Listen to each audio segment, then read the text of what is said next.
शक्तिशाली बम भी था, चाहता तो हम लोग को उड़ा दिया रहता। यदि तार ठेका दिया रहता न तो हो जाता। फिर तले बॉम्बे से हमको धमकी भी आ गया।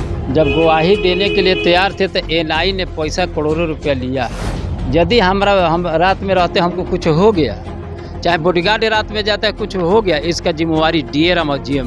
प्रधानमंत्री से हमारा मांग है कि अब हमको यहाँ पर आवास रहने के लिए सुरक्षा है, मतलब मिलना चाहिए, और रेल में नौकरी, एक राष्ट्रपति पुरस्कार भी मिलना चाहिए। दोस्तों नमस्कार, बहुत स्वागत आपका चौकस भारत में। मैं आपका दोस्त ब्रजेंद्र। आज एक पुरानी कहानी आपको सुनाने जा रहा हूँ। दरअसल ये बैकग्राउंड आप देख रहे हैं पटना स्टेशन का, पटना जंक्शन का है, और पटना जंक्शन पर ही मैं इस वक्त खड़ा हूँ। 27 अक्टूबर 2013 को जब चुनावी समर छिड़ गया था, उस वक्त गुजरात के मुख्यमंत्री नरेंद्र दामोदर भाई पटना पहुंचे थे और यहाँ आकर गांधी मैदान में उनका एक कार्यक्रम था, संबोधन था, सभा संबोधित करना था। और 27 अक्टूबर 2013 को अहले सुबह पटना जंक्शन, जो 10 नंबर प्लेटफॉर्म बना था, उसके बगल में एक शौचालय था जहाँ पर एक ब्लास्ट होता है।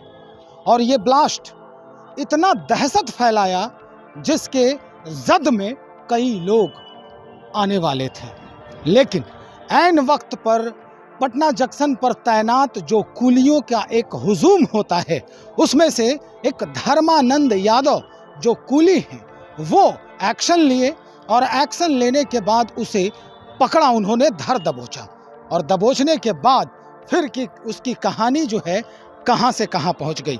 आज धर्मानंद यादव जी ही हमारे साथ हैं, इन्हीं से हम बातचीत कर रहे हैं। और यही वो जगह है, विश्राम गृह है इनका, बगल में शौचालय है, और आज फिर से हम उस कहानी को रिक्रिएट करना चाह रहे हैं कि क्या कुछ हुआ था। हम इन्हीं से जानने का प्रयास करते हैं। सबसे पहले बहुत शुभकामना आपको यादव जी कि आप इतनी बहादुरी से, इतने शिद्दत से अपने देश के जो नागरिक हैं, खास करके बिहार के जो नागरिक हैं, उनका जीवन रक्षा किया था आपने। बहुत स्वागत आपका, बहुत शुभकामना।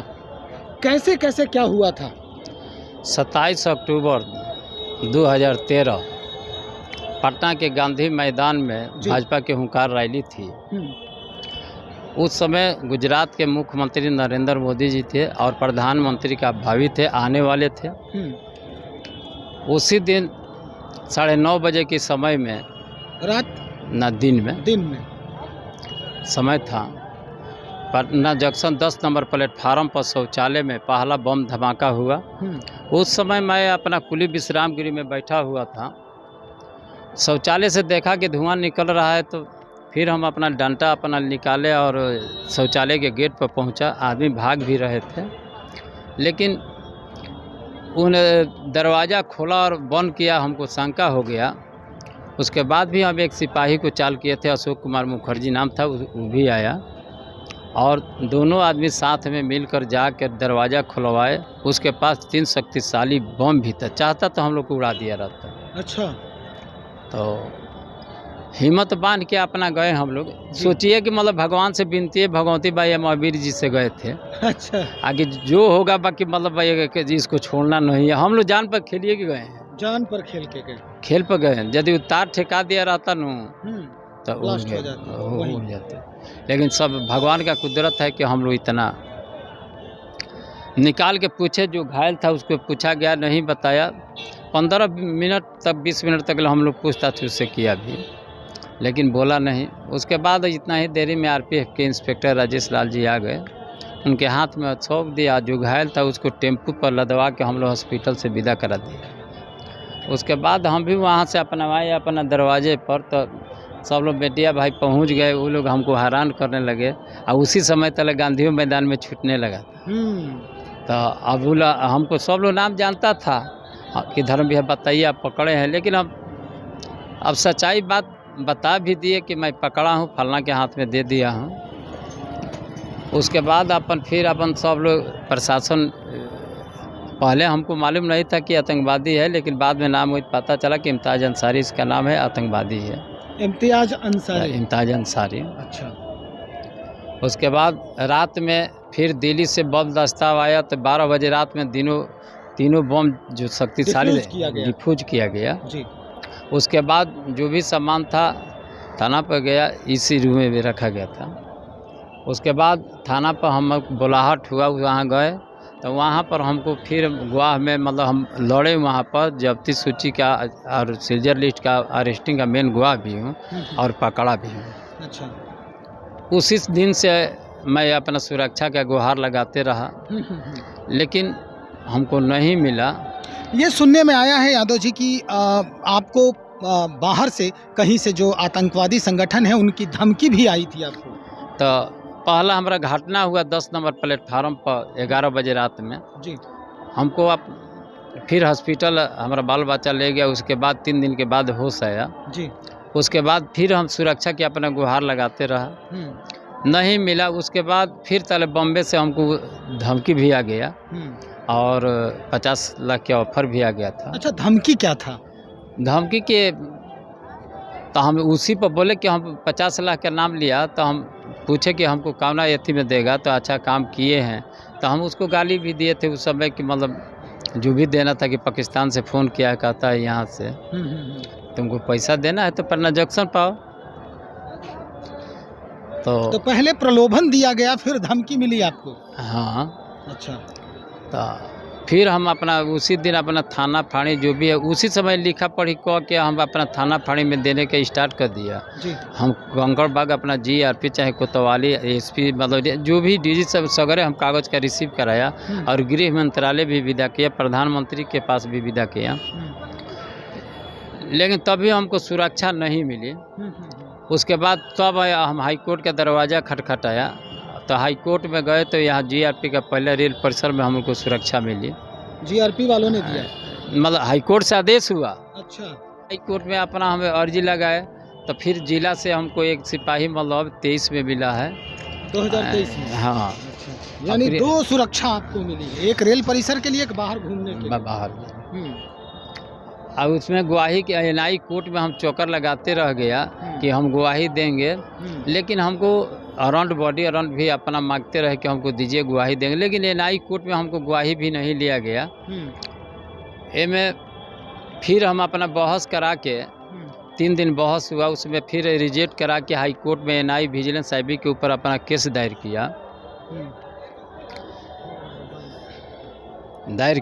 जी। उसके बाद हमको जब गवाही देने के लिए तैयार थे तो NI ने पैसा करोड़ों रुपया लिया है। अच्छा।